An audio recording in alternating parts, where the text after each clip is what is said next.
بسم اللہ الرحمن الرحیم۔ السلام علیکم۔ پیش خدمت ہے حالات حاضرہ کا خصوصی بلیٹن۔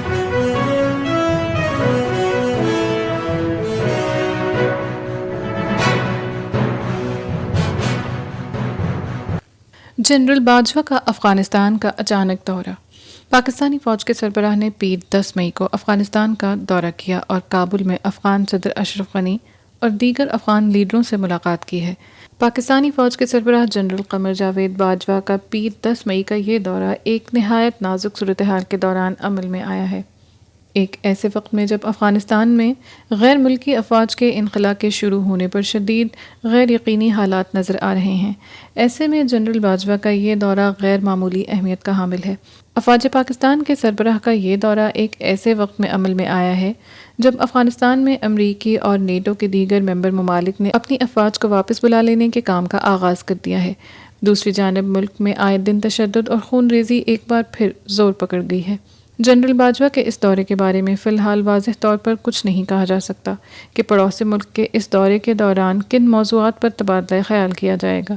افغانستان اور خطے میں پاکستان کو ایک کلیدی فریق کی حیثیت حاصل ہے۔ افغان امن عمل میں بھی اسلام آباد کا غیر معمولی کردار سمجھا جاتا ہے۔ ماضی میں پاکستان پر افغانستان کے باغی طالبان عناصر کی پشت پناہی کا الزام عائد کیا جاتا رہا ہے، تاہم حالیہ چند سالوں کے دوران واشنگٹن انتظامیہ اور مغربی طاقتوں نے اس امر کا اعتراف کرنا شروع کیا ہے کہ پاکستان نے عسکریت پسند گروپ کو امن مذاکرات میں حصہ لینے کے لیے ان پر دباؤ ڈالنے کی کوشش کی ہے۔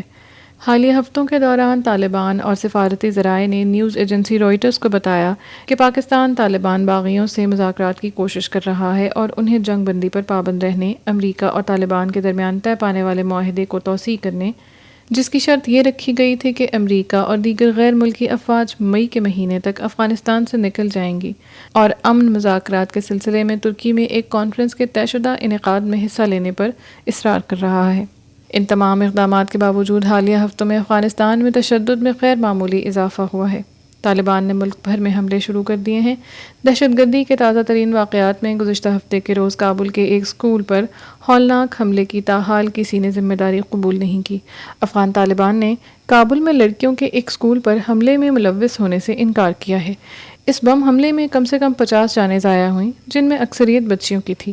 افغانستان میں طالبان نے عید الفطر کے موقع پر 3 روزہ جنگ بندی کا اعلان کیا ہے، جبکہ اعلان کے چند گھنٹے بعد ہی جنوبی صوبے میں ایک بس پر حملہ کیا گیا جس میں کم سے کم 11 افراد مارے گئے۔ طالبان کا کہنا ہے کہ جنگ بندی عید کے چاند نظر آنے کے بعد سے شروع ہوگی۔